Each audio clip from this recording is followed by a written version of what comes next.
महाराष्ट्र में कोरोना काल में मंदिर खोलने के सवाल पर राज्यपाल भगत सिंह कोश्यारी और मुख्यमंत्री उद्धव ठाकरे आमने सामने आ गए हैं। राज्यपाल ने उद्धव ठाकरे को चिट्ठी लिखकर मंदिर नहीं खोले जाने पर सवाल उठाया। यहां तक कि उद्धव के हिंदुत्व पर भी हमला बोल दिया। उद्धव ठाकरे ने फौरन इसका जवाब दिया। यह कहा कि हिंदुत्व पर राज्यपाल से सर्टिफिकेट की जरूरत नहीं है, लेकिन बीजेपी समर्थकों ने सिद्धिविनायक मंदिर पर प्रदर्शन किया। हम आपको 3 तस्वीरें दिखा रहे हैं। पूरे महाराष्ट्र में एक तरीके से बीजेपी ने मंदिर खोलो आंदोलन शुरू कर दिया है।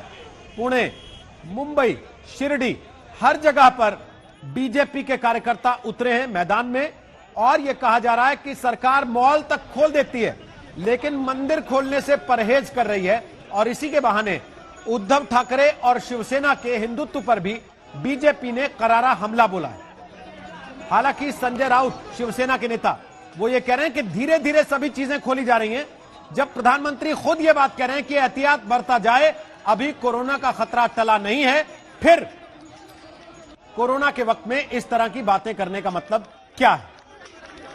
ये तस्वीरें आप देख रहे हैं सिद्धिविनायक मंदिर के बाहर पुणे में और शिरडी में अनशन करके बीजेपी के कार्यकर्ताओं ने आज मंदिर नहीं खोलने के महाराष्ट्र सरकार के फैसले का विरोध किया।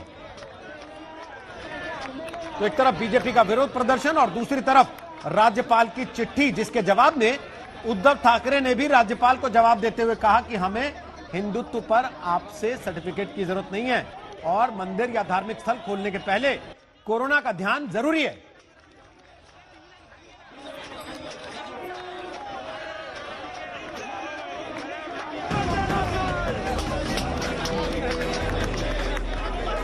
ये महाराष्ट्र का नया मोर्चा है, जिसकी जड़ में मंदिर है, लेकिन जिसकी मंजिल सियासत है।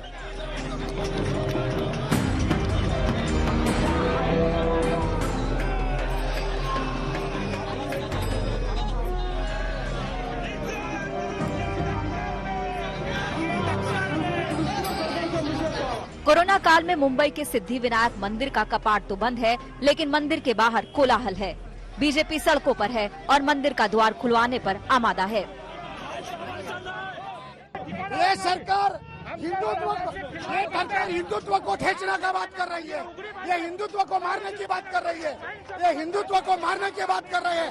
हम हिंदुत्व नहीं छोड़ेंगे, हम मंदिर में जाके रहेंगे। राष्ट्र की उद्धव सरकार धर्म विरोधी एजेंडा इस महाराष्ट्र में चला रही है, मंदिर विरोधी एजेंडा इस महाराष्ट्र में चला रही है। और हमने राज्य में घंटानाद आंदोलन किया, लेकिन महाराष्ट्र की ये गूंगी, बहरी और अंधी सरकार साधु संतों की संवेदना समझ नहीं पा रही है।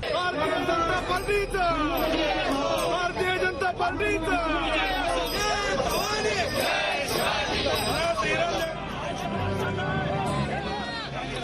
महाराष्ट्र में मंदिर खुलवाने का मुद्दा अचानक से गर्मा गया है। सिद्धिविनायक से शिरडी तक बीजेपी कार्यकर्ता संग्राम पर उतारू हैं, तो उनकी मांग को ताकत दे रहे हैं राज्यपाल भगत सिंह कोश्यारी। जरा उद्धव ठाकरे के नाम राज्यपाल का ये खत देखिए। ये विडंबना है कि एक तरफ सरकार ने बार रेस्टोरेंट खोले, दूसरी तरफ देवी देवताओं के स्थल को नहीं खोला गया। आप हिंदुत्व के मजबूत पक्षधर रहे हैं।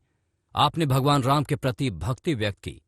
आपने आषाढ़ी एकादशी पर विट्ठल रुक्मणी मंदिर का दौरा किया। क्या आपने अचानक खुद को धर्मनिरपेक्ष बना लिया है, जिस शब्द से आपको नफरत है? खत खुलकर बता रहा है कि बहाना मंदिर खुलवाना है, लेकिन असली निशाना कहाँ है? राज्यपाल कोश्यारी ने उद्धव के हिंदुत्व पर चोट की, तो थोड़ी ही देर बाद उद्धव का भी जवाब आ गया। जवाबी चिट्ठी में उद्धव ने लिखा, मुझे अपना हिंदुत्व साबित करने के लिए आपकी सर्टिफिकेट की जरूरत नहीं। मुंबई को पीओके बताने वाली का स्वागत करने वाले हिंदुत्व के मेरे पैमाने पर खरे नहीं उतरते। सिर्फ धार्मिक संस्थानों को खोल देना हिंदुत्व नहीं है। राज्यपाल बना उद्धव ठाकरे, ये पहली बार नहीं है। हमने इससे पहले भी देखा था कि अंडर ग्रेजुएशन की परीक्षाओं के लिए उद्धव ठाकरे और राज्यपाल के बीच में सामना देखने को मिला था। आज फिर से राज्यपाल ने खत लिखकर कहा था कि आपका सेक्युलरिज्म बदला कैसे, और उद्धव ठाकरे ने उनको जवाब में लिखा है कि सिर्फ मंदिर खोलने ना खोलने से कोई सेक्युलर या अनसेक्युलर नहीं बन जाता। ये बात उद्धव ठाकरे ने इस खत में लिखी और काफी कड़े शब्दों में खत लिखा है, जवाब दिया राज्यपाल के पत्र का उद्धव ठाकरे ने। साथ ही साथ उन्होंने ये भी कहा है उद्धव ठाकरे ने कि उनको किसी के सर्टिफिकेट की जरूरत नहीं, उनके हिंदुत्ववाद के लिए किसी के सर्टिफिकेट की जरूरत नहीं है। मुख्य म्हणजे आप समझ ही गए होंगे कि उद्धव ठाकरे का निशाना किस तरफ है। मुंबई को पीओके बताने वाली जुबान किसकी थी? जी हाँ, सीधे निशाने पर है कंगना, जो उद्धव से जंग में कोश्यारी से मिली थी। आज उद्धव ने उस मुलाकात पर हमला बोल दिया, लेकिन राज्यपाल और मुख्यमंत्री की ये खतो किताब बता रहा है कि रिश्ते और राजनीति किस हद तक पहुंच चुके हैं। मुंबई से कमलेश सुतार और साहिल जोशी के साथ आज तक ब्यूरो। तो आपको सीधे लेकर चलते हैं मुंबई। हमारे साथ हमारे सहयोगी कमलेश सुतार इस वक्त लाइव आ चुके हैं, जो लगातार सुबह से इस पूरे हंगामे को देख रहे हैं, पूरे घटनाक्रम को कवर कर रहे हैं। कमलेश, पहले तो ये बताइए कि ये मंदिर आंदोलन जो महाराष्ट्र में बीजेपी आज चला रही है, शिरडी की तस्वीरें हमने देखी, पुणे की तस्वीरें देखी, मुंबई की देखी, और कहां कहां महाराष्ट्र में आज बीजेपी ने मोर्चा खोला है? जी, आज भारतीय जनता पार्टी की तरफ से पूरे राज्य में इस तरह का आंदोलन किया गया और जहां जहां पर मंदिर है वहां पर छोटे पैमाने में, बड़े पैमाने पर आंदोलन किया गया। लेकिन प्रातिनिधिक तौर पर 3 जगह पर ये बड़ा आंदोलन किया गया। पुणे में जैसा हमने जिक्र किया, शिरडी के साईं बाबा मंदिर के बाहर खुद प्रदेश इकाई के अध्यक्ष चंद्रकांत पाटिल वहां पर मौजूद थे, और यहाँ पर सिद्धिविनायक मंदिर के बाहर जहां पर इस वक्त मैं खड़ा हूँ, वहां पर विपक्ष के नेता, भारतीय जनता पार्टी के नेता, विधान परिषद के विपक्ष के नेता प्रवीण दरेकर और विधायक प्रसाद लाड भी यहाँ पर शामिल हुए थे। और थोड़ी देर पहले जब उन्होंने आंदोलन किया, कुछ 2 घंटे पहले यहाँ पर, तो पुलिस ने उन्हें जाने से रोका। यहाँ पर उन्होंने एक जिद की कि इन्हें यहाँ पर पूजा कर दी जाए, उसकी यहाँ पर उन्होंने परमिशन मांगी, लेकिन पुलिस ने उनको जाने से रोका। यहीं पर एक प्रातिनिधिक तौर पर आरती की गई, पूजा की गई, और यहीं से उनको पुलिस ने हिरासत में ले लिया। लेकिन भारतीय जनता पार्टी की तरफ से लगातार ये मांग की जा रही थी। पिछले कुछ दिनों में, पिछले हफ्ते ही मुख्यमंत्री को ये मांग की गई थी भारतीय जनता पार्टी की तरफ से कि मंदिर खोले जाए राज्य के, इसके लिए आंदोलन किया जाएगा, घंटानाद आंदोलन किया जाएगा, ये कहा गया था। साथ ही साथ पूर्व मुख्यमंत्री देवेंद्र फडणवीस ने भारतीय जनता पार्टी के एक मीटिंग में भाषण देते हुए कहा था कि ये सरकार बार खुले कर सकती है तो मंदिर क्यों नहीं खुले कर सकती सरकार, मंदिर खोलने से इन्हें आखिर परहेज क्या है। तो जैसे ही इस तरफ सवाल उठाए जा रहे थे, एक तरफ रास्ते पर भारतीय जनता पार्टी उतर आई, रास्ते पर आंदोलन किया गया, और वही दूसरी तरफ जिस वक्त ये आंदोलन शुरू हुआ उसी वक्त ये चिट्ठी जाती है राज्यपाल की तरफ से मुख्यमंत्री को, और उसका जवाब भी मुख्यमंत्री से आता है। मंदिर खोलने को लेकर राज्यपाल इस पर सवाल उठाते हैं, मुख्यमंत्री जवाब देते हैं। धर्मनिरपेक्षता का सवाल उठाया जाता है, वहां पर सेक्युलरिज्म का सवाल उठाया जाता है, कंगना का मुद्दा भी निकलता है। तो कहीं ना कहीं रोहित, इस मामले को लेकर सियासत अब गर्म होती हुई नजर आती है, और शायद आज जिस तरह से ये आंदोलन देखने को मिला, जिस तरह से एक लेटर वॉर देखने को मिला राज्यपाल और मुख्यमंत्री के बीच, देखते हुए ये तो लगता नहीं कि ये जल्द ही थमने वाला है। कमलेश, वापस आते हैं आपके पास। सुबह से आप उन तमाम जगहों पर मौजूद रहे हैं जहां जहां बीजेपी ने प्रदर्शन किया है। कमलेश सुतार की उसी जगह से रिपोर्ट आपको दिखाते हैं जिस वक्त बीजेपी ये प्रदर्शन कर रही थी। मंदिर नहीं खोल सकते क्योंकि मंदिरों में भीड़ हो सकती है, क्योंकि फेस्टिवल आ रहा है, सब सामने नजदीक त्योहार का सीजन आ रहा है। और थोड़ी देर पहले सिद्धिविनायक मंदिर, यहाँ पर मैं इस वक्त खड़ा हूँ जहाँ दिखाता हूँ, थोड़ी देर पहले भारतीय जनता पार्टी के कई सारे कार्यकर्ता यहाँ पर आए, जिसमें नेता प्रतिपक्ष प्रवीण दरेकर और साथ में प्रसाद लाड, ये नेता भी थे। उन्होंने अंदर जाने की मांग की और कहा कि अगर जाने नहीं दिया तो जबरन मंदिर के अंदर घुसेंगे, पूजा करेंगे। मंदिर के ठीक बाहर ही इन्होंने यहाँ पर आरती की है, महाआरती यहाँ पर मंदिर के सामने की, पूजा की और अंदर जाने की कोशिश की। पुलिस ने सबको हिरासत में ले लिया है और इस वक्त उनको यहाँ जाने से मनाही कर दी। और देख सकते हैं सिद्धिविनायक मंदिर के बाहर यहाँ पर कितना पुलिस का बंदोबस्त लगाया गया है, क्योंकि फिर से कोई अंदर प्रवेश ना करे। जितनी भीड़ यहाँ पर थी, ना ही भीड़ की तरफ से कोई सोशल डिस्टेंसिंग का पालन किया गया, ना ही मास्क दिखाई दिए। यही बात को लेकर सरकार लगातार कह रही है कि अगर भीड़ इस तरह से जमा होती है और जिस तरह से महाराष्ट्र में, विशेषकर मुंबई में लगातार कोरोना के केसेस बढ़ रहे हैं, इसी के चलते सरकार खोलना चाहती है, लेकिन एक एसओपी बनाया। तो विपक्ष का यह भी कहना है कि सरकार एसओपी क्यों नहीं बनाती। महाराष्ट्र में होटल्स खोले गए, बार खोले गए, बावजूद इसके अभी तक मंदिर खोलने में सरकार को एतराज क्यों। और इसीलिए भारतीय जनता पार्टी की तरफ से आज मुंबई में सिद्धिविनायक मंदिर के बाहर और शिरडी में साईं बाबा मंदिर के बाहर इस वक्त ये प्रोटेस्ट चल रहा है। और फिलहाल पुलिस ने उनको जाने से रोक दिया, लेकिन भारतीय जनता पार्टी का यह कहना है कि लगातार इस तरह के आंदोलन जारी रहेंगे जब तक सरकार मंदिर ना। तो देखा आपने, ये उस वक्त की रिपोर्ट थी जिस वक्त बीजेपी के कार्यकर्ता सिद्धिविनायक मंदिर के बाहर प्रोटेस्ट कर रहे थे और फिर वहीं सड़क पर आरती और पूजन करके ये प्रोटेस्ट खत्म हुआ। लेकिन कमलेश सुतार, मसला आस्था का ज्यादा है कि सियासत का ज्यादा है? देखिए, यहाँ पर दोनों मुद्दे हैं, लेकिन आस्था का मुद्दा चूंकि बना है, राजनीतिक पार्टी कोई भी हो इसका फायदा उठाने से चूकेंगी नहीं। सरकार की तरफ से यह कहा गया है कि धीरे धीरे सब चीजें खोलनी है। भारतीय जनता पार्टी सवाल उठा रही है कि अगर हर चीज खोल रहे हो आप तो फिर मंदिर आखिर क्यों नहीं खोल रहे। सरकार का इसमें यह जवाब रहा है कि अनलॉक की जो प्रक्रिया है उसमें सबसे पहला जो प्रायोरिटी के तौर पर रहा है वो राज्य का आर्थिक चक्र जो फंसा हुआ है कोरोना के कारण, जितना भी आर्थिक नुकसान हुआ है, तो ये चक्र फिर से शुरू हो धीरे धीरे, इसीलिए पहले उस पर जोर दिया गया। पहले छोटी फैक्ट्रीज खोली गई, छोटे ऑफिस को खोला गया, वहां पर रेस्ट्रिक्शंस रखा गया, 20% 25% कर्मचारी वहां पर होंगे, ये यहां से शुरुआत की गई। लेकिन धीरे धीरे इस अनलॉक की प्रक्रिया जैसे आखिरी तबके में जा रही तो होटल और रेस्टोरेंट खोले गए, और ये जाहिर था उसी वक्त जब ये निर्णय लिया गया उस वक्त भी कई सारे होटल व्यवसायी मुख्यमंत्री से मिल रहे थे, कह रहे थे कि ये खोल देना चाहिए, और जिसके चलते निर्णय लिया गया, एसओपी जारी की गई सरकार की तरफ से। अब बचे मुंबई के लिए दो मुद्दे, एक है मंदिर का मुद्दा, दूसरा है लोकल ट्रेन का मुद्दा। ये दोनों चीजों को लेकर हमेशा ही देखा गया है कि मुंबई का नागरिक हमेशा से इस बात को लेकर थोड़ा सा भावुक रहा है। इस एक मुद्दा चाहे वो धार्मिक हो, लेकिन फिर भी राजनीतिक पार्टियां इस मुद्दे को लेकर खड़ी होकर, बता दे रोहित कि सिर्फ भारतीय जनता पार्टी ये मांग नहीं कर रही, भारतीय जनता पार्टी के अलावा मनसे यानी महाराष्ट्र नवनिर्माण सेना के अध्यक्ष राज ठाकरे की पार्टी ने भी यह मुद्दा उठाया था, उनसे भी कुछ लोग मिले थे, त्र्यंबकेश्वर मंदिर के पुजारी उनसे आकर मिले थे, उन्होंने भी ये मांग रखी थी। प्रकाश अंबेडकर वंचित बहुजन आघाड़ी के नेता, उन्होंने पंढरपुर के मंदिर के बाहर आंदोलन किया था, इसी तरह की भीड़ इकट्ठा पिछले महीने उन्होंने की थी और इस तरह का आंदोलन किया था। एमआईएम की तरफ से महाराष्ट्र में इकलौते सांसद है उनके इम्तियाज जलील, उन्होंने भी मांग रखी थी कि अगर सरकार मंदिर मस्जिद नहीं खोलती है तो खुद जाकर मंदिर मस्जिद खोलेंगे। हालांकि शिवसेना ने वहां पर उनको विरोध किया कि आप मंदिर ना खोलिए, मंदिरों का हम देख लेंगे, आप चाहे तो मस्जिद खोल दी। तो कहीं ना कहीं ये मामला एक तरफ सियासत इस पे जोर पकड़ती हुई नजर आ रही थी, लेकिन भारतीय जनता पार्टी ने अब इसको लेकर जो अपनी आक्रामकता है वो बढ़ा दी है और अब रास्ते पर भारतीय जनता पार्टी उतर रही है। राज्य भर में फिलहाल जानकारी देने के लिए कमलेश सुतार हमारे सहयोगी वहां से जानकारी दे रहे हैं कि अलग अलग राजनीतिक पार्टियां इस मामले को पहले उठाती रही हैं, लेकिन अब बीजेपी ने एक तरीके से चौतरफा मोर्चा खोल दिया उद्धव सरकार के खिलाफ। इसे लेकर आज तक पर बीजेपी के नेता राम कदम थे, नेहा बाथम ने उनसे बात की, आपको सुनवाते। जिस तरीके की चिट्ठी गवर्नर ने लिखी है सीएम को, क्या माने, अब हिंदुत्व साबित करने के लिए मंदिर खोलने का डिसीजन ही अनिवार्य रह गया है।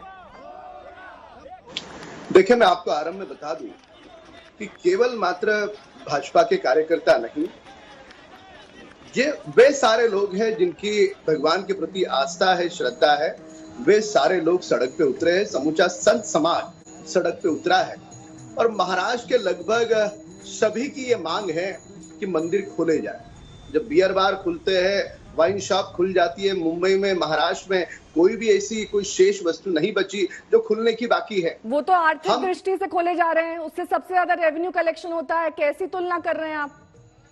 अच्छा, बियर बार खोलना प्राथमिकता है, मंदिर प्राथमिकता नहीं है। अनलॉक जब भी किया जाता है, किसी सरकार की तरफ से डिसीजन लिया जाता है तो धीरे धीरे कोशिश की जाती है कि जो अर्थव्यवस्था है वो पटरी पर आए। मंदिर खोलना संक्रमण के लिहाज से काफी बड़ा कदम हो सकता है। सबसे पहला अहम बिंदु यह है कि हम इस बात को स्वीकार करते हैं कि सामाजिक दूरी बनाना, मंदिर इस समय खुलेंगे, इस समय बंद होंगे, इस प्रकार की अनुशासन जिसे आप एसओपी कहते हैं, उस बात को हम स्वीकार करते हैं, पर पूरी तरह से इस बात पे अड़िग रहना कि हम खोलेंगे ही नहीं। जब कोई इंसान, कोई मरीज मृत्यु की शैया पे होता है तो उसके परिजन जब जहां दवा रुक जाती है वहां पर दुआ के लिए मंदिर के चौखट पर आता है। पिछले 7-8 महीने से महज 1 पैसे की मदद या सहायता महाराष्ट्र सरकार ने लोगों को नहीं दी, केवल मात्र नसीहत दी, गर्म पानी पियो, खिड़की खोलो, ये करो, वो करो। आज मुंबई के बसेस में जाकर के आप लोगों के हालात देखें, लोगों की नौकरियां जा चुकी है, लोग घर पे भूखे मर रहे, महाराष्ट्र सरकार उन्हें कोई मदद करने के लिए तैयार नहीं है। जब समूचा संत समाज कह रहा है, लोग कह रहे हैं कि सामाजिक दूरी रखेंगे, आपके अनुशासन का पालन करेंगे, जब लोग ही स्वयं कह रहे हैं तो सरकार मंदिरों को रोकने वाली कौन होती है? आज बियर बारों में मुंबई के जाकर के देखिए आप, इस प्रकार की वहां पर भीड़ है तो सरकार पैसे के लिए बार खोलेगी और लोगों की श्रद्धा और आस्था के लिए मंदिर बंद रखेगी। जी, जब मदिरालय खुल सकते हैं, मॉल खुल सकते हैं, तो मंदिर क्यों नहीं, यह सवाल है बीजेपी का। और आज शाम 5 बजे दंगल इसी विषय पर देखना मत भूलिएगा। फिलहाल रुक कर रहे हैं हाथरस का, जहां एक बार फिर सीबीआई की टीम आज पहुंची है जांच पड़ताल करने के लिए। जी हां, आज तक लगातार आपको पहले दिन से इस मामले में एक एक अपडेट दे रहा है। सीबीआई की जांच में तेजी आ गई है। सीबीआई की टीम आज घटना स्थल का मुआयना कर रही है और फॉरेंसिक एक्सपर्ट्स भी उनके साथ मौजूद हैं और पीड़िता के घर भी सीबीआई की टीम पहुंची है, परिवार के साथ बातचीत की है।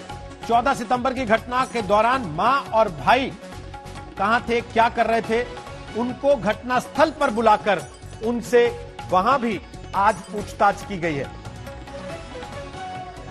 आपको सीधे हाथरस लेकर चल रहे हैं। जितेंद्र बहादुर हमारे सहयोगी वहां से लाइव आ गए। जितेंद्र, बताइए क्या अपडेट है वहां से आज।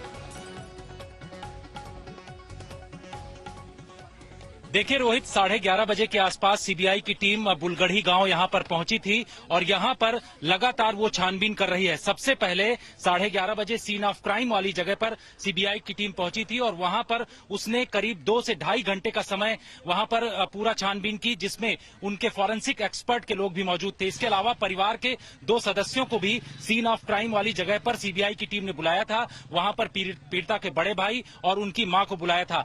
दोनों लोग लगातार वहां पर मौजूद थे। उनसे तमाम सवाल 14 सितंबर जिस दिन आरोपियों ने घटना को अंजाम दिया था उसके बारे में पूछा जा रहा था। सीबीआई की टीम ने जब वहां पर छानबीन कर ली, उसके बाद जहां पर पीड़िता के शव का अंतिम संस्कार किया गया था वहां पर भी सीबीआई की टीम गई और करीब 20 से 25 मिनट उस जगह पर रुकी। सीबीआई के जो फॉरेंसिक एक्सपर्ट्स के लोग हैं उन्होंने वहां से कई सैंपल कलेक्ट किए और उसके बाद अब सीबीआई की टीम यहां घर पर जो पीड़िता का परिवार है जो यहां पर रहता है, यहां पर सीबीआई की टीम पहुंच चुकी है। 5 से 7 मिनट हुआ है यहां पर सीबीआई की टीम अंदर है। मीडिया को अंदर जाने नहीं दिया गया है क्योंकि सीबीआई वहां पर अलग से पूछताछ करना चाहती है। तो यहां आप देख रहे हैं कि पुलिस का पूरा अमला तैनात किया गया है और उनसे पूछताछ अंदर परिवार वाले जो दूसरे सदस्य हैं उनसे जानकारी हासिल की जा रही है कि आखिर क्या क्या घटना हुई थी उस दिन और किस तरीके से 14 तारीख को परिवार के जो दूसरे सदस्य हैं वो लेकर के यहां से हॉस्पिटल पहुंचे थे। तो सीबीआई की टीम यहां पर मौजूद है इस वक्त और वो तमाम बिंदुओं की छानबीन कर रही है जिससे पता चल सके कि आखिर क्या हुआ था उस दिन और 14 तारीख को। मथुरा में श्री कृष्ण जन्मभूमि परिसर का मामला एक बार फिर कोर्ट में पहुंच गया। श्री कृष्ण विराजमान की तरफ से सोमवार को जिला अदालत में केस दायर किया गया।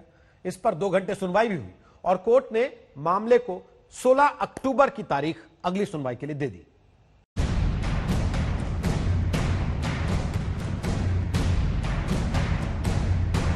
अयोध्या में भगवान श्री राम की जन्मभूमि के बाद अब मथुरा में भगवान श्री कृष्ण की जन्मभूमि का मामला सुर्खियों में है। आस्था से जुड़े इस मसले पर एक बार फिर अदालत का दरवाजा खटखटाया गया है। श्री कृष्ण विराजमान की तरफ से सोमवार को जिला अदालत में केस दायर किया गया। श्री कृष्ण विराजमान की ओर से दायर केस में 13.37 एकड़ जमीन पर मालिकाना हक मांगा गया है। इसके साथ ही शाही ईदगाह मस्जिद को हटाने की मांग की गई है। याचिका दाखिल करने वाली वकील रंजना अग्निहोत्री ने अपनी अर्जी में कहा है कि जिस जगह शाही मस्जिद खड़ी है उस जगह भगवान कृष्ण का जन्म हुआ था। 30 सितंबर को जो आदेश दिया था उसमें माननीय सिविल जज महोदया ने ये कहा था कि वर्शिपर को, डिवोटी को अधिकार नहीं है, क्योंकि अगर इनके दावे को स्वीकार कर लिया जाता है तो बहुत सारे लोग डिवोटी के रूप में आ जाएंगे, जिससे कि न्याय व्यवस्था चरमरा जाएगी। इसी ग्राउंड को हम लोगों ने चैलेंज किया है, क्योंकि विधिक व्यवस्था में और सीपीसी में ये ग्राउंड कहीं भी टिकता नहीं है। सोमवार को कोर्ट ने करीब 2 घंटे इस मसले पर सुनवाई की। बाद में इसे 16 अक्टूबर तक के लिए टाल दिया गया। दरअसल मथुरा में श्री कृष्ण के जन्म स्थान पर विवाद को लेकर 23 सितंबर को सिविल जज सीनियर डिवीजन की कोर्ट में अपील दायर की गई थी। इसमें कहा गया था कि श्री कृष्ण जन्मस्थान सेवा संघ और शाही मस्जिद ईदगाह कमेटी के बीच 1968 में जो समझौता हुआ था वो समझौता अवैध है। हालांकि कोर्ट ने इसे ये कहते हुए खारिज कर दिया था कि सिर्फ भक्त होने के आधार पर केस दायर करना जायज नहीं है। लिहाजा अब एक बार फिर इसे जिला जज की कोर्ट में दायर किया गया है। जिला जज के सामने बहुत विस्तृत रूप से सुनवाई हुई है और सुनवाई में मुख्य हमारी दलीलें यही थी कि जो सिविल जज सीनियर डिवीजन का ऑर्डर है वो टोटली गलत है और भक्त केस फाइल कर सकता है। सुप्रीम कोर्ट ने राम जन्मभूमि केस में ये होल्ड किया है कि कोई भक्त या भगवान खुद through next front case file कर सकते हैं जहां पे ट्रस्ट डिफंक्ट है और अगर ट्रस्ट ने भगवान के एक्शंस के खिलाफ काम किया है तो भक्त और भगवान खुद केस फाइल कर सकते हैं। इस केस में जो कॉम्प्रोमाइज हुआ था 1968 का वो इलीगल कॉम्प्रोमाइज है, कल्यूसिव कॉम्प्रोमाइज है और इसीलिए यहाँ पे भक्त और भगवान खुद केस उन्होंने फाइल किया है और हमारा केस सुप्रीम कोर्ट के जजमेंट से कवर्ड है राम जन्मभूमि के। एक तरफ आस्था की ये लड़ाई कोर्ट में जा पहुंची है तो वहीं दूसरी तरफ इसको लेकर अब संत समाज भी आंदोलन की तैयारी में है। अब देखना ये होगा कि आखिर इस विवाद का हल क्या निकलता है। क्या ये मसला भी श्री राम जन्मभूमि की तरह तारीख पर तारीख के फेर में फंसा रहता है या फिर कोर्ट इसका जल्द कोई समाधान निकालता है। मथुरा से मदन गोपाल शर्मा के साथ संजय शर्मा, आज तक। बंगाल में बीजेपी की रैली के दौरान सिख सुरक्षा गार्ड बलविंदर सिंह के साथ पुलिस की मारपीट के मसले पर राजनीतिक हंगामा बढ़ता जा रहा। अब राज्यपाल जगदीप धनखड़ ने भी इस मसले पर चिंता जाहिर की है।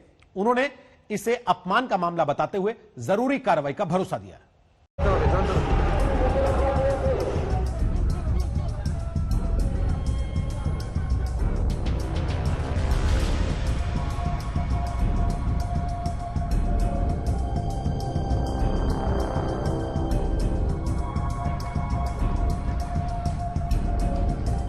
बीजेपी की रैली के दौरान बंगाल पुलिस ने सड़कों पर जमकर बल दिखाया। पुलिस ने बीजेपी कार्यकर्ताओं पर लाठियां बरसाई और जो भी उनके साथ आया उसे पुलिस की बर्बरता झेलनी पड़ी। इस रैली के दौरान एक नेता के सुरक्षा गार्ड बलविंदर सिंह भी पुलिस की ज्यादती का शिकार हुए। बलविंदर सिंह पुलिस के हत्थे चढ़ गए और उसके बाद जो कुछ हुआ तस्वीरें आपके सामने हैं। पुलिस पर बलविंदर सिंह की पगड़ी खींचने का आरोप लगा। पुलिस ने बलविंदर सिंह के पास मौजूद बंदूक को गैर लाइसेंसी बताकर उन्हें एफआईआर दर्ज कर जेल भेज दिया। अब बलविंदर सिंह से मारपीट के मसले पर सियासी बवाल बढ़ता जा रहा है। बीजेपी जहां बंगाल पुलिस पर सिखों की भावनाएं आहत करने का आरोप लगा रही है, तो वहीं प्रदेश के राज्यपाल जगदीप धनखड़ ने भी इसको लेकर बंगाल पुलिस और ममता सरकार को आड़े हाथों लिया है। जगदीप धनखड़ ने ट्वीट किया कि बलविंदर सिंह के साथ पुलिस के अमानवीय व्यवहार को लेकर चिंतित हूं। कानून इस तरह के गलत बर्ताव को रोकने की इजाजत देता है। राज्यपाल जगदीप धनखड़ ने पुलिस के इस बर्ताव की तुलना जलियांवाला बाग की घटना से की है। उन्होंने एक और ट्वीट में लिखा कि याद कीजिए, कभी गुरु ने हजारों किलोमीटर दूर होने पर भी जलियांवाला बाग नरसंहार का दर्द महसूस किया और अपना खिताब लौटा दिया। ये वक्त टैगोर के फैसले को सही साबित करने का है, ताकि हम अपना सिर ऊंचा उठाकर रख सकें, न कि शर्म से झुका रखें। इससे पहले दिल्ली सिख गुरुद्वारा प्रबंधन समिति के एक प्रतिनिधि मंडल ने राज्यपाल को ज्ञापन सौंपकर न्याय की मांग की थी। राज्यपाल जगदीप धनखड़ ने पुलिस के इस एक्शन को अपमान भरा बताते हुए दोषियों के खिलाफ जरूरी कार्रवाई का भरोसा भी दिया था। अब वो लगातार इसको लेकर ममता सरकार पर निशाना साध रहे हैं। जब मुझे जानकारी मिली कि राज्य के अंदर हालात बहुत भयानक हैं, अनेक लोगों ने मुझे बताया we are not living in a civil society. 8 तारीख को जो बर्बरता का दृश्य देखा गया, सुप्रीम कोर्ट के निर्णय की धज्जियां उड़ाई गई, तो लोगों ने जब मुझे कहा तो मैं चिंतित हुआ और मैंने मुख्य सचिव के माध्यम से मुख्यमंत्री को कहा कि वो मेरे से संपर्क करें। 30 मिनट तक हमारी चर्चा हुई। उनका एक दृष्टिकोण है, मेरा एक दृष्टिकोण है। हमारी चर्चा क्या हुई इसके बारे में विवेचना नहीं करना चाहूंगा, पर मैं आपको इतना कह सकता हूं, मेरी चिंताएं पश्चिम बंगाल की कानून व्यवस्था को लेकर लगातार बढ़ रही है। मेरा राज्य सरकार से अनुरोध है कि वो इस पर तुरंत लगाम लगाए, अंकुश लगाए। फिलहाल इस घटना पर बंगाल के राज्यपाल और ममता सरकार आमने सामने हैं।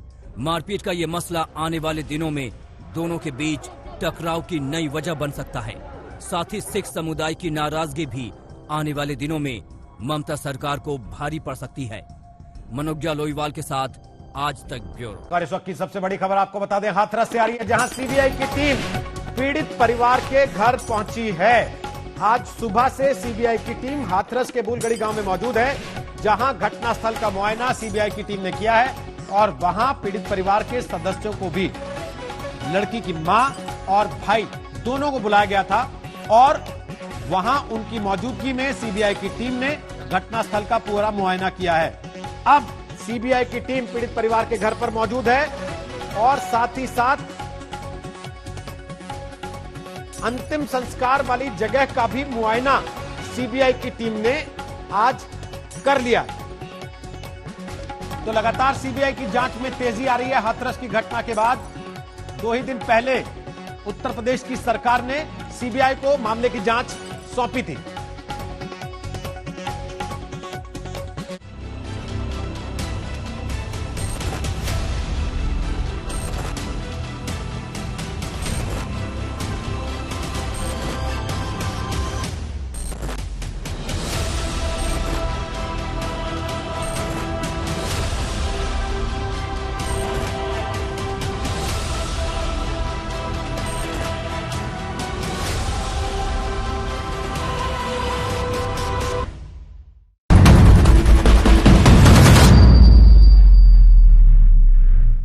हाथरस कांड में सीबीआई पूरी तरह से एक्शन में आ गई है।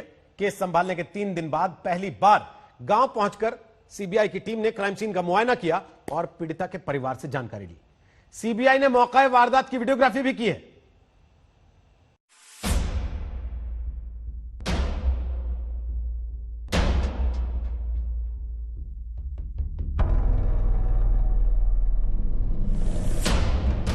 हाथरस के गांव में सीबीआई, क्राइम सीन पर टीम सीबीआई। सीबीआई के हाथ कितने सुराग?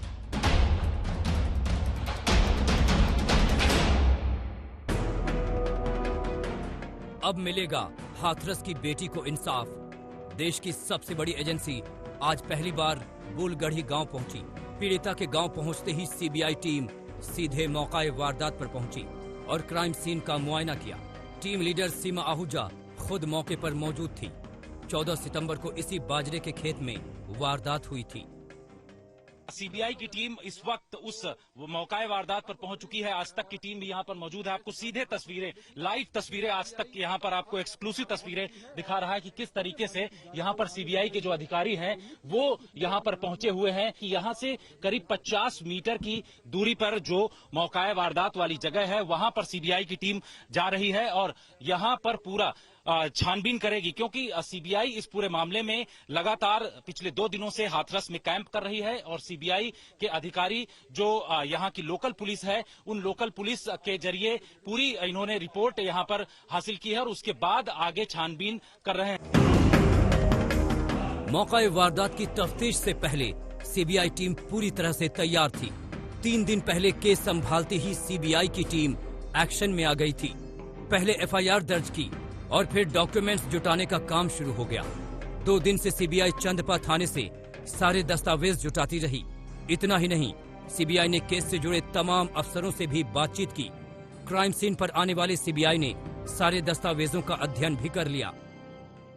सीबीआई छानबीन करने के लिए जहां पूरे इलेक्ट्रॉनिक एविडेंस उन्होंने अपने पास पहले से ही इकट्ठे कर लिए हैं, वहीं दूसरी तरफ उनके साथ फॉरेंसिक टीम भी मौजूद है जो इस पूरे मामले की छानबीन करेंगे। तो आप देख रहे हैं कि किस तरीके से यहां पर सीबीआई के पूरे जो अधिकारी हैं करीब 3 से 4 गाड़ियों में यहां पर पहुंचे हुए हैं और छानबीन करने के लिए यहां पर आए हुए हैं।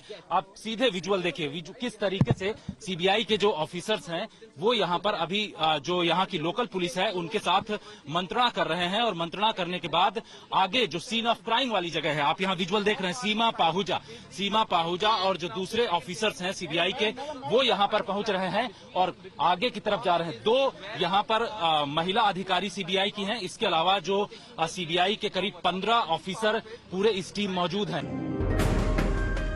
सीबीआई लगातार एसआईटी टीम से भी संपर्क बनाई हुई है। हम आपको बता दें कि योगी सरकार ने इस मामले की जांच के लिए एसआईटी टीम बनाई है जिसकी जांच अभी जारी है। सीबीआई हाथरस कांड में किन किन सबूतों, गवाहों और बयानात पर केस की जांच आगे बढ़ा सकती है, हम आपको बताते हैं। हाथरस कांड में सबसे बड़ी जांच का विषय आधी रात में बिटिया का अंतिम संस्कार है, जिसका वीडियो देश देख चुका है। आरोपी संदीप ठाकुर और पीड़िता के भाई को फोन नंबर से हुई बातचीत की कॉल डिटेल्स सामने आई है। ये कॉल डिटेल्स अक्टूबर 2019 से लेकर मार्च 2020 के हैं। ये कॉल डिटेल्स पुलिस ने जारी किए हैं, जिसमें ये साफ नहीं है कि आरोपी संदीप ठाकुर से पीड़िता के परिवार के किस सदस्य ने बात की है। हालांकि पीड़िता के परिवार का कहना है कि ये सब एक षड्यंत्र है। फोन तो एक ही रहता है, फोन पापा पास रहता है या फिर घर में दादी वादी के पास रखा रहता है। तो हमें कोई अपने लड़की विश्वास है, पर वो लड़की ऐसी नहीं है हमारी जो आप लोग ऐसा सोच रहे हैं। क्या लगता है ये पूरा यह षड्यंत्र से बचाया जा रहा है। हर तरीका से बचाया जा रहा है। कभी कहते हैं कि लड़की चल के गई है, वहां से मार डाली है, कभी कुछ कहते हैं रात के 9:30 बजे मार डाली। और ये बताइए तेरे पास क्यों लगाया जाए। हाथरस कांड में पीड़िता के 2 बयान भी हैं। 14 सितंबर को पीड़िता ने गैंगरेप की बात नहीं कही थी, जबकि 22 सितंबर के बयान में आरोपियों के नाम भी लिए और गैंगरेप की बात भी कही। किसने मारा आपको?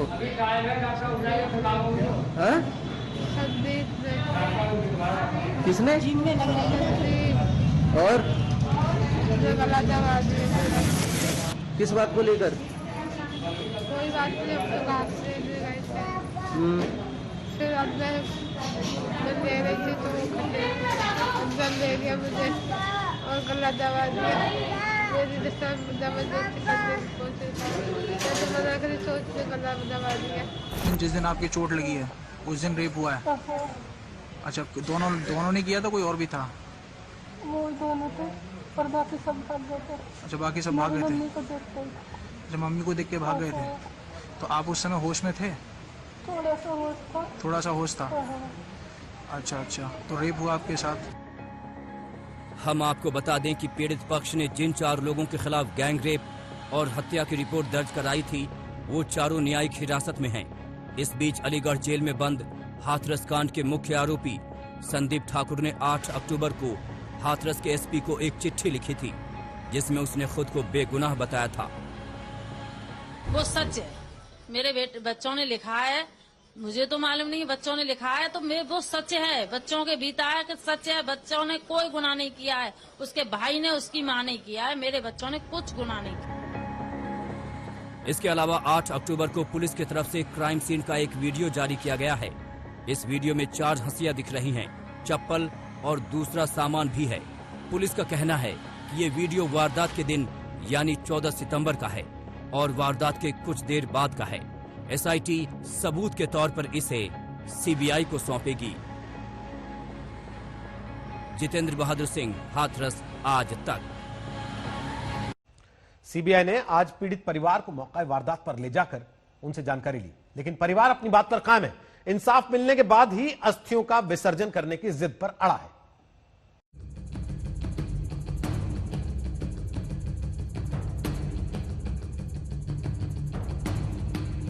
उन्होंने ने भी यही बोला कि ये जो भी अधिकार आपको किसने दिया। हाथरस केस की जांच देश की सबसे बड़ी जांच एजेंसी कर रही है। आज से जांच का आगाज भी हो गया। गांव पहुंचकर सीबीआई ने मौका वारदात से इसकी शुरुआत की, लेकिन इंसाफ की गुहार थमी नहीं है। देर रात पीड़ित परिवार हाई कोर्ट में बयान दर्ज कराकर लौटा तो इंसाफ की आवाज और तेज हो गई। परिवार ने अपने प्रण को एक बार फिर से दोहराया, जब तक इंसाफ नहीं होगा तब तक अस्थि विसर्जन नहीं करेंगे। जो भी हुआ इस मामले में सब कुछ बताया हम लोगों ने, और जो भी हम लोगों के साथ में ऐसा बर्ताव हुआ डीएम साहब द्वारा, वैसे भी पुलिस के प्रशासन द्वारा, तो वो सब हम लोगों ने बताया वहाँ जाके। तो नाराजगी तो काफी थी कोर्ट की तरफ से। उन लोगों ने भी यही बोला कि ये जो भी है, ये अधिकार आपको किसने दिया, जो बच्चे की बॉडी को आपने ऐसे जला दिया, और ये सब ठीक नहीं। कल हाई कोर्ट ने पुलिस और प्रशासन को जिस अंदाज में फटकार लगाई, उससे पीड़ित परिवार को बड़ा संबल मिला। आधी रात को हुए पीड़िता के अंतिम संस्कार पर कोर्ट की दलील कुछ इस तरह की थी: बिना सहमति के रात में अंतिम संस्कार कर दिया, अंतिम संस्कार में भी हमें शामिल नहीं किया, काफी लोग जमा थे, कानून व्यवस्था बिगड़ने की वजह से फैसला लिया, भारी तादाद में पुलिस वाले थे तो कानून व्यवस्था कैसे खराब होती, किसी अधिकारी या अमीर की बेटी होती तब भी क्या ऐसा ही किया जाता। कि परिवार ने हमें भी बताया, जिसका हमें एफिडेविट भी फाइल करना है, कि हार्डली वहाँ पर नाइट में 50 से 60 लोग थे जो कि रिलेटिव्स थे और कुछ विलेज के लोग थे, जबकि वहाँ पर 2 से 300 जो है वो पुलिस के लोग थे। इतना ज़्यादा तो लॉ एंड ऑर्डर तो डिस्टर्ब हो ही नहीं सकता था, और आपने बॉर्डर भी सील कर दिए थे, फिर लॉ एंड ऑर्डर कैसे डिस्टर्ब होता? अगर होता तो उसको आप कंट्रोल कर सकते थे। इतना ही नहीं, परिवार ने कोर्ट में जांच के बहाने फंसाने का भी अंदेशा जताया, लेकिन कोर्ट के तेवर से परिवार को राहत मिली। परिवार की मांग यही रही है कि सुप्रीम कोर्ट की निगरानी में जांच हो। अब 2 दिन बाद इस मामले में देश की सबसे बड़ी अदालत में सुनवाई है। देखते हैं आगे क्या होता है। हाथरस से जितेंद्र बहादुर सिंह के साथ आज तक ब्यूरो। कल इलाहाबाद हाईकोर्ट की लखनऊ बेंच में सुनवाई के बाद देर रात परिवार गांव पहुंचा।